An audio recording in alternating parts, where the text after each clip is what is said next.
All right, we're live. All right, thank you. We're back from break. It's 11 o'clock on April 27th. And we're in the process of trying to understand some language that was shared with us from folks who've been working together to clarify a section of S120 on the 340B language, PBM, insurance company issues. We have reached out to Sarah Teachout to be with us this morning. If she can't be here, we will reach out again and we'll bring the folk, Helen Laban, Devin Green, will bring you back in to have a conversation with us about the language.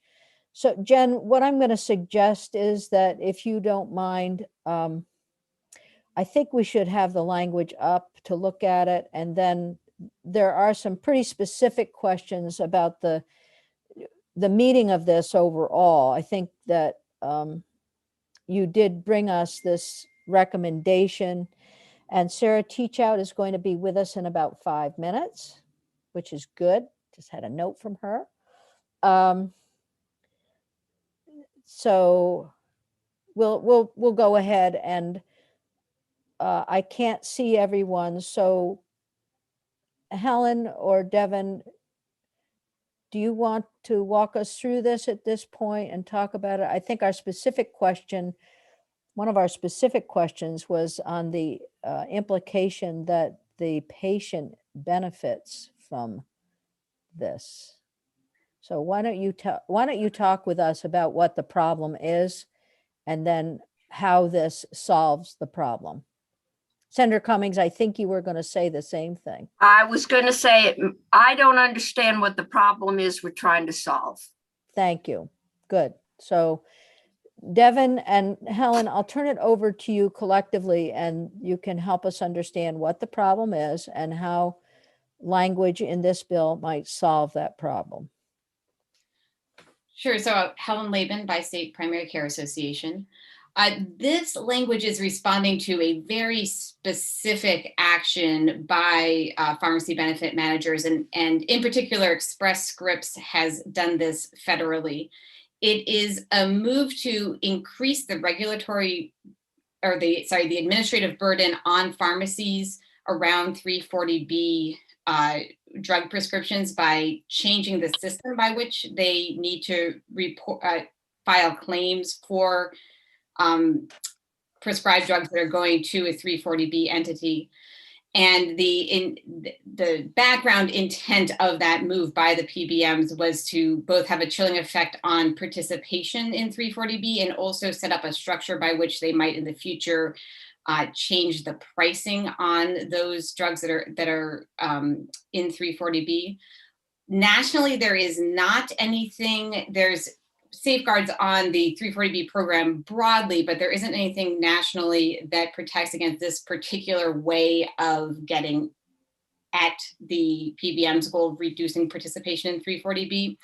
However, if states have something on the books in state statute that says you can't add in additional regulatory or administrative burdens on top of participating pharmacies, then the PBMs, including Express Scripts, have been honoring the state statute. So this is very, very narrow. This is part of a national effort state by state to address this problem. I think North Dakota passed it yesterday, West Virginia's in, Utah, Tennessee's looking at it, Ohio. So this is a movement by a lot of different states to address this issue. And so it is a very targeted piece of legislation that's simply trying to cut off that avenue before all PBMs start down it. And as I said, it's part of a national effort in this regard. And we did originally take statutory language from what was being seen in other states, that worked with Blue Cross Blue Shield to adjust it to make sure that it was appropriately, narrowly targeted to this one issue that we're dealing with. So that's the intent of this language, which is why it probably reads a little bit funny, because it is so very targeted. Can you please, before you, Devin, was that you? Go ahead. Yes. Okay. I was just going to say the effect of what Express Scripts is doing is if the pharmacy doesn't comply within 10 days, they lose the entire Express Scripts contract, which creates a real access issue. and is a pretty draconian response. So can you explain that clearly for the committee? Because it sounds like this then would have an effect on patients. Can you talk a little bit about that? Yeah, and Helen can jump in too. I think there's a short-term and a potential long-term effect, right? So they're saying pharmacies, if you don't do this within 10 days, you'll lose your contract with Express Scripts, which creates an access problem for patients. And then the other piece is, as Helen mentioned, it's potentially setting up prescription drugs that are flagged that may have their prices changed later to reduce the amount of subsidies that healthcare providers receive from the 340B program. So that would go towards the access around, a lot of healthcare providers rely on 340B funding, and if it's cut or if part of it is lost, that could potentially lead to, loss of access in other areas like services and other things. Right, I would concur.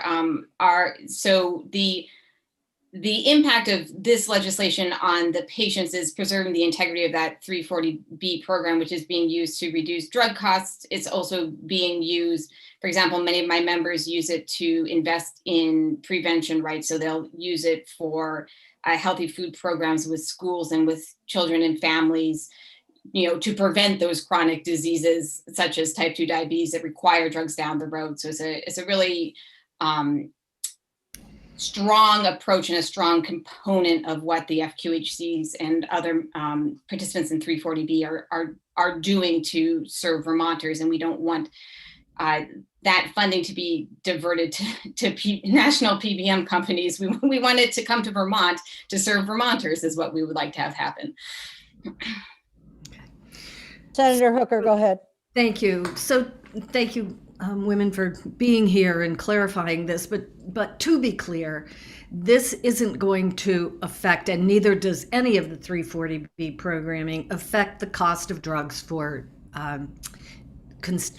consumers. But it helps the providers to provide services that they would otherwise not be able to provide because the cost for them for drugs would be at a higher rate. Am I understanding that correctly? That's right. Yes, I would say that FQHCs often do pass on the savings, so it can be used to reduce the price, but you're correct in that the mechanism goes through the practices to the patient. It's not an automatic discount like 25% off all drugs in Vermont sort of thing. And I should say that this legislation is preserving the status quo. That's all we're trying to do, is not move backwards in what's currently available. So that's what this is attempting to achieve. Okay, thank you. Senator Cummings. You're muted, Senator. I thought I understood some of this. The 340B is a federal program, right? Yes. And that's where the FQHCs and the hospitals buy their drugs at a certain rate. Where do the pharmacy benefit managers get to play in this?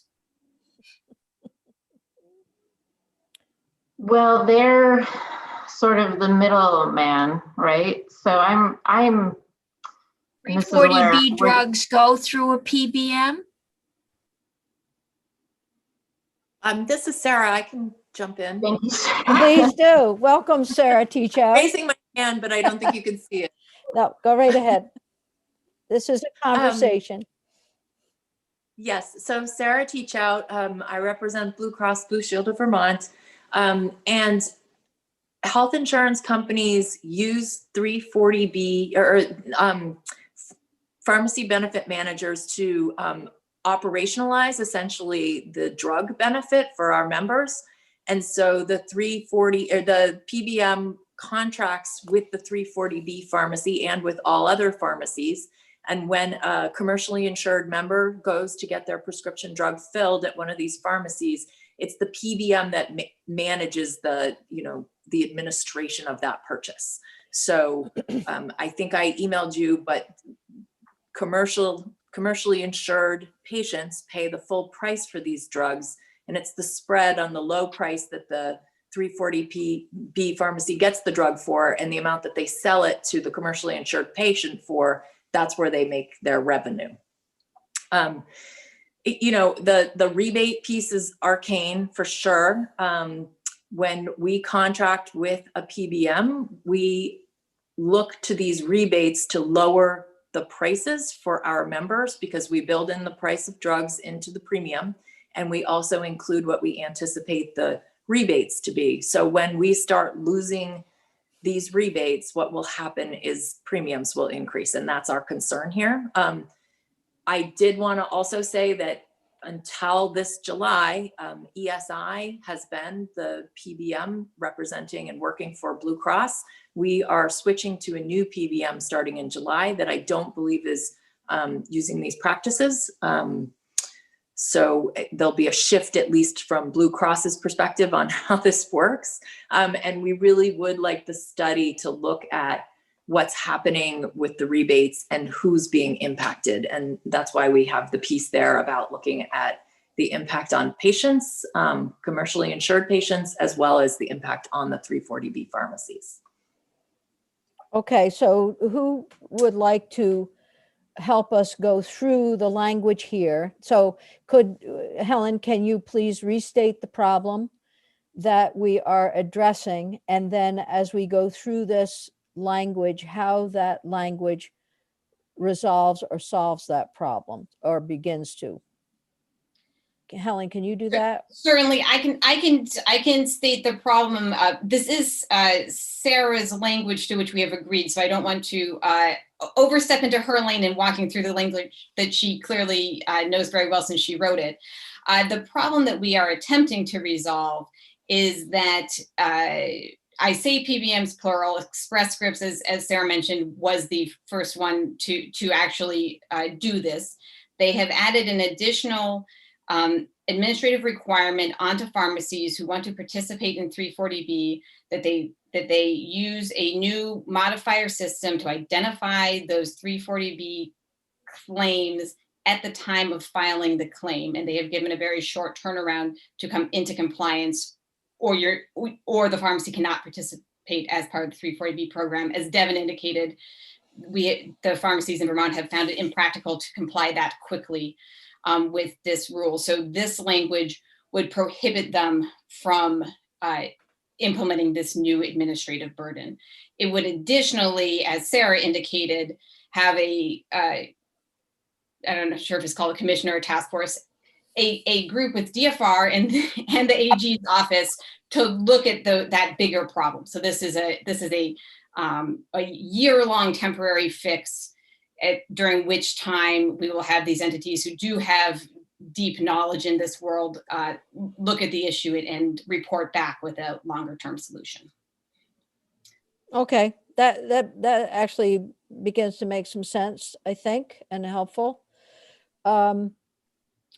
So there was a communication between and among you all. I have two questions. One, you've included the Attorney General's office here. Can you explain that?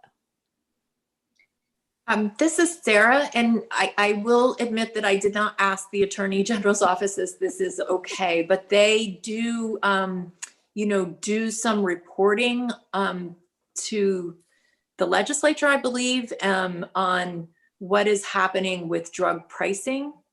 And so have some, work in this space already. I think we felt like either the AG's office or the Department of Financial Regulation had sort of the appropriate connections with national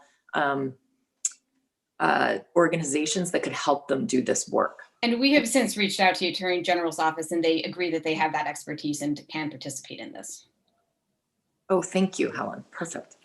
Okay, so that answers one of the questions. And there was also the concern about the date of January 15th. And I think the last email I received this morning or late last night was that date might be July 1st.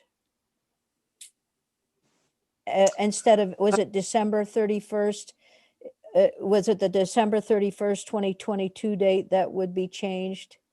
I'm trying to Right, so remember what the dates effective- were. it's the effective date, and if you look down under 4, Mhm. the way it's drafted here, it takes effect immediately and expires at the end of 2022. I'm not sure if it can take effect immediately. I don't really know how Okay. quickly this could happen. And then we were trying to decide whether a year made sense or through a calendar year. Plan years aren't exactly the same. For example, Blue Cross contracts with the PBM on a fiscal year. We do July 1st to July 1st. So I wasn't sure what the right time period made the most sense. Okay. What would be the recommendation from the group? I think we would recommend starting on July 1st. I'm always Okay. concerned about- 2021? right. And then it could go for a year. Okay, I think we would like it to start immediately, just because this is happening now. yep, And so understanding that it may not be able to happen right away, but we would rather it go into effect sooner rather than later. yeah, so it would take away the 3 or 4 months for someone to impose an administrative burden of some type. I get it. Correct. Okay, I understand that. Okay, so Jen, do you have specific questions about the language you're looking at, or is that something that you can sort out? Well, I think the one that I'm not sure was talked about yet was this, in the report language, the possible state approaches to the developing issue of pharmaceutical manufacturers ceasing to pay rebates to commercially insured Vermonters. And we were, I think, confused about about manufacturer rebates directly to Vermonters. And is that what was intended, or is this a different problem? What is this? Right. Good question. They don't pay the rebate directly to the Vermonter. Maybe to benefit Vermonters.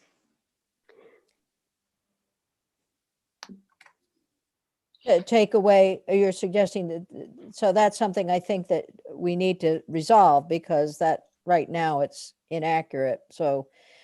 Right. I uh, think I need to understand if this is the issue. Is the issue really about the manufacturers and paying rebates to, however you want to say it, to benefit Vermonters, or is it about the PBMs not passing along the rebate? I need help framing this particular issue. I wonder if it's more manufacturers ceasing to pay 340B prices or to participate in the 340B program. I don't know, Sarah, if And you so have this seems to be looking more at rebates. at manufacturers and rebates and less at PBMs, anything having to do with PBMs going forward. Right. So the source of the problem is that the pharmaceutical manufacturers have stopped paying rebates for drugs that are prescriptions that are being filled through 340B pharmacies. why That's don't sort of we the just- why- why Isn't don't- that a requirement of their if they're selling their drugs in the Medicaid program, isn't that sort of one of the underpinnings of the 340B program? But they're, what I'm understanding is they're putting an administrative burden on the pharmacist, so that once that's in place, then they don't have to pay the rebates.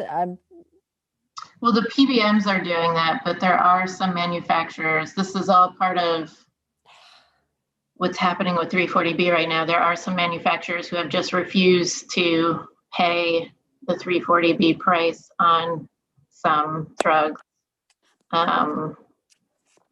And so I don't know if that is supposed to be looking at that or if it's looking at rebates. So Yeah, here's Madam my, Chair. yeah, so Senator Hardy, before you ask your question, my suggestion is going to be that this language obviously isn't clear, so we need to add clarity to this. Otherwise, it's not helpful. So what I'm going to suggest is that Helen, Devin, Sarah, work with Jen to bring clarity to this. And this would be something that we can look at tomorrow morning. But go ahead, Senator Hardy. Thank you, Madam Chair, and thank you for that suggestion, because it seems to me that 1 and 2 are directed at trying to solve a problem that's been brought on by pharmacy benefit managers. And 3 is trying to solve a problem that is apparently because of pharmaceutical manufacturers. So there's a disconnect between those two. And if we're trying to solve the first problem, then wouldn't we want the report to be on how to solve the first problem? And if we're trying to solve the second problem, then we need to have more information about what that second problem is. So there's just a disconnect between 1 and 2 and 3. And that's where I 3. got very confused as to who is causing the problem. It sounds like maybe there are 2 problems to solve, but that's not clear in this language. So comments from I, Helen, Sarah, Devin. I would say that I think that the underlying theme here is that we regret that we were caught a little bit off guard, such that bills 1 and 2 were necessary at a late stage in the legislative session, and we would like to now get out ahead of what is going to be happening nationally, so that we aren't in this situation again. So I believe the number 3 is meant to be inclusive of multiple brewing national issues, including this one, so that we aren't having these rushed discussions at the end of the session in 2022, but instead have a proactive approach to what we're going to accomplish. So I do understand that to be the case, but it's not clear that that's the case. So my suggestion again is for you folks to put your heads together and work.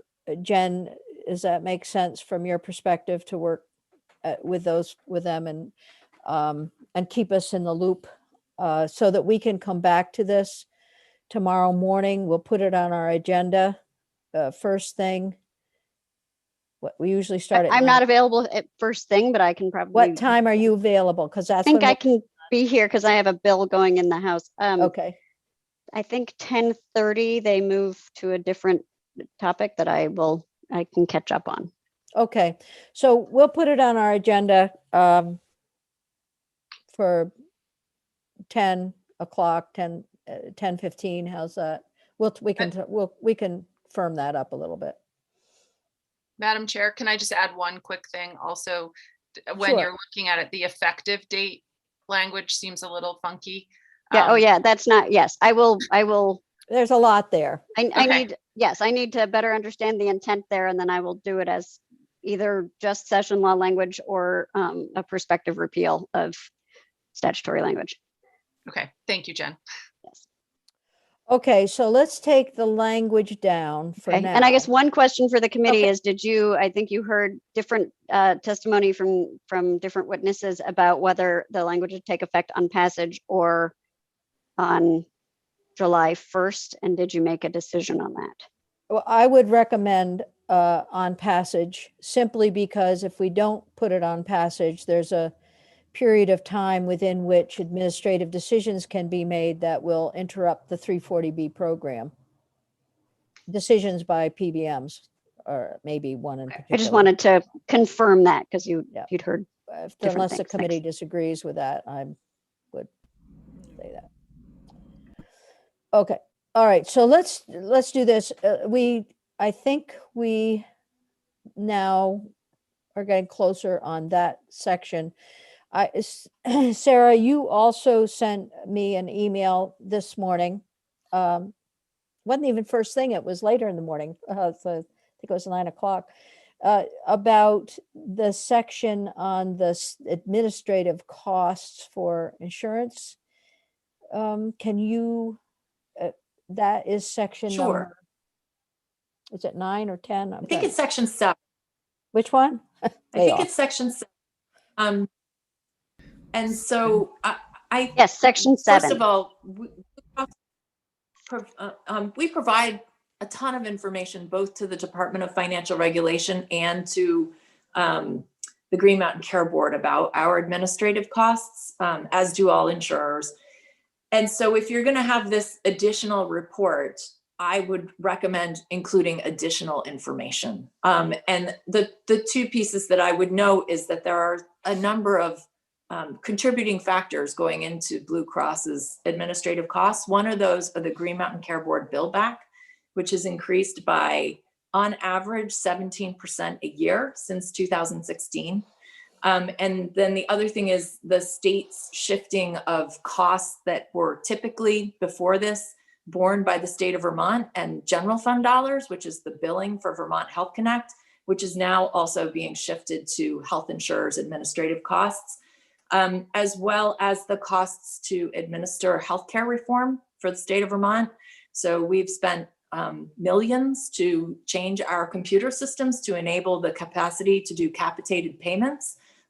So these are all costs that are drivers of administrative costs. And so to just compare simply health insurer administrative costs to the CPI is not a very thorough picture of what's happening.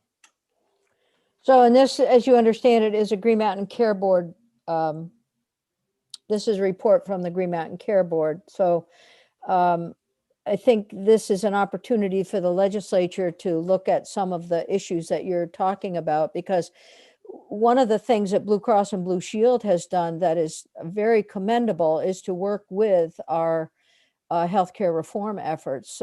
So it's not a negative. This is not all negative. So, but you're suggesting that if we're looking at this, we should ask for broader descriptors. Right, because what this study asks for right now is just health insurer administrative costs and compare them to the CPI. All right. Well, can without any other information. Pretty that will come cut and out. dry, right? Why don't we do this? It would be helpful if you don't mind providing us with perhaps some categories of information that might inform this a little bit better. We can decide as a committee whether or not we want to keep this section in the bill after we've looked at that. It'd be helpful. I'm not interested in having administrative burden, but it is a Green Mountain Care Board report. And if the data is there and it helps us understand what's going on in the insurance world administratively, I think that's helpful. Senator Cummings and then Senator Hardy. Muted. I think though, administrative costs, in order to get a clear picture, we need to add in the things that Sarah listed. There's a cost to doing the things we're asking insurers to do, and we need, it's like unfunded mandates to schools. You got it. You exactly. And so sometimes the administrative cost is a result of us. Right. Not anything. Senator Hardy. Thanks.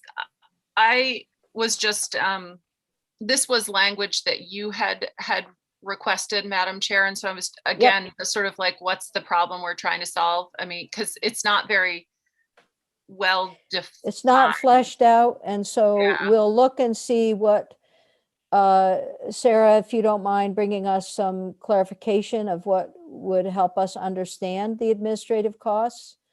And then we can decide as a committee to include this as a report from the Green Mountain Care Board or not. That's it. We hear consistently that administrative costs are too high. And then we ask for things like participation in healthcare reform efforts and all payer efforts without understanding that there is an administrative cost associated with that. So some of that needs to be, is on our shoulders, on us. Okay. So anything else so Sarah, thank you for that. And Helen and Devin, thank you. And you can reach out, or Jen will be reaching out to try to put together some language that makes sense to us and that does articulate and solve the problem all at once. Be helpful. Okay. So committee, I think we're finished with that part of S120, or those sections of S120. That so many states are reacting to this across the country, I think is an important for us to know. So Jen, on S120, as it goes forward, we had talked in committee about making a committee bill, but it seems like that becomes complicated. And we're known for complicated in our committee, but we don't need that for this bill. So do you want me to put it back as strike all to S120? I think, unless the committee disagrees, I think that makes a lot of sense. I think it has been confusing for some people not to know what the bill number is, 2,488 goes. Yeah, no, it's fine. It keeps it where it belongs. Senator Hooker, when you were in appropriations, the issue came up, I understand, if you want to. They were comment. just questioning what the number was going to be and what so I think Jen is correct that it could be simpler if we just kept it the way it was. Keep it simple. Yeah. Okay. Anything else on that? Okay, it still has a bit of a ways. So let's try to solidify our work on S120 tomorrow morning. And then our clerk can take a vote. Did we actually take a vote, Nellie, on Friday? I believe we did. I'll double check that. I'll We review my didn't records do of any action. paperwork. Okay, did you do paperwork, Just taking the vote. Senator Terenzini? Well, having voted in the positive, I'd like to have a reconsideration of my vote on S120. So Senator Lyons, sorry to interrupt. We had a positive vote of S120 of 500. Oh, it was a 500. All right. Having voted in the positive, I would like to ask the committee if I might reconsider my vote. It was a vote on a committee bill, was it not, Senator Terenzini? This was, yes. Yep, okay. I would like to reconsider my vote. What Is does there that- any? What does You that can vote mean? on that. That means that if you agree with me and allow for me to reconsider my vote, then the vote on Friday becomes null and void and we start over. Okay. Oh. Sure. Okay. I mean, that's proper procedure. Got it. All right. Is anyone not, all those in favor of allowing for me to reconsider my vote? Say aye and raise your hand. Aye. Aye. Okay. So now, committee, I'd like, why don't we hold off on a further vote on S120 and until tomorrow, and we'll try to do what needs to be done to the sections. Senator Hooker. So this just negates the whole committee bill, and what Jen will bring us tomorrow will be the strike all that I'll be reporting on. Okay. Thank you. Yes. That hopefully we'll get to a good place with the PBM language or 340B language. If not, it's gone. All right. Madam Chair, Yeah. after all of our gymnastics with this bill, is there do you know about a path for it, given the late date? We're working on that. Okay, We're Thank working you. on that. appreciate the There's effort. nothing, I really would like to have this bill go forward. I think it's very important for it to go forward. So I had a conversation with the pro tem yesterday about it, and we're working on it. Great, thank you. Yeah. Yeah. Okay, anything else on that one? Okay, so we have a little bit of time, so you can start to contact people on the Children and Families Council for Prevention. Or not. Anything else? All right, Nellie, we're good. We can